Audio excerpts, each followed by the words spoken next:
సుక్కల బతుకే బుక్కెడు మెతుకులన్నా. ఓ రైతన్నా నీ ఆడి ఆడున్నదన్నా, నీ మూసు మరిసేపోయిన లోకం పోకడన్నా.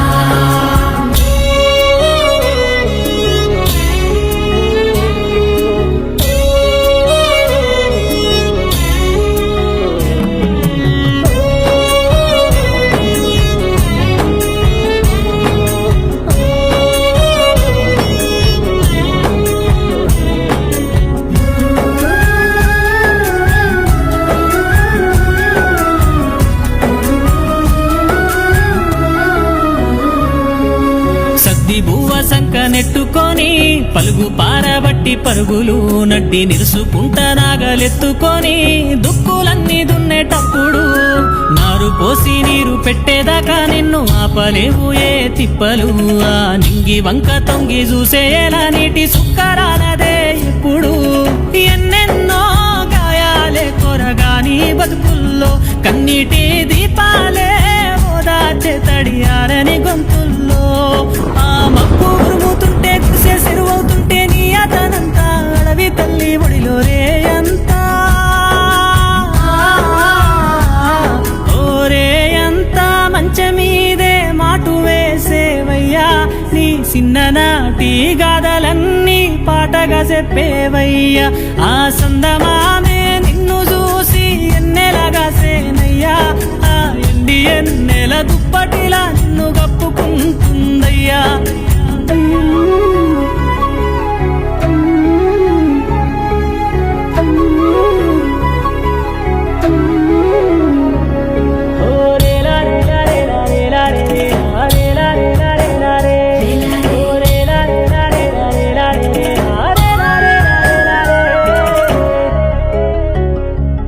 నడి ఎండలోన తుండు గుడ్డ చుట్టి గడ్డి పరక నొదలనంటివా, పంట సేతికొచ్చినాక గిట్టుబాటు లేక నేల కొరిగిపోతివా.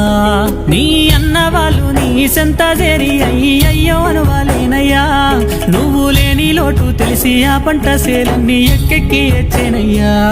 ఆ జంట గువ్వల గుడల్లే నీ గూడియాలా, నీ రాక కోసం చూసిందయ్యో మళ్ళీ రావయ్యా.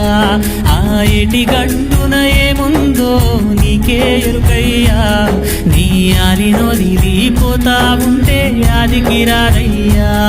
ఈ గోసలన్నీ తెలిసి నీతోటి రైతు పరకబోసుకుంటా బురదలో దునికే. రైతన్నా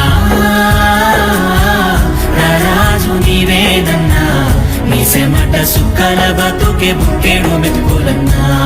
ఓ రైతన్నా దేశానికి వెలుగోయన్నా, నీ నిండు నూరేళ్ళు నువ్వు సల్లంగుండాలన్నా.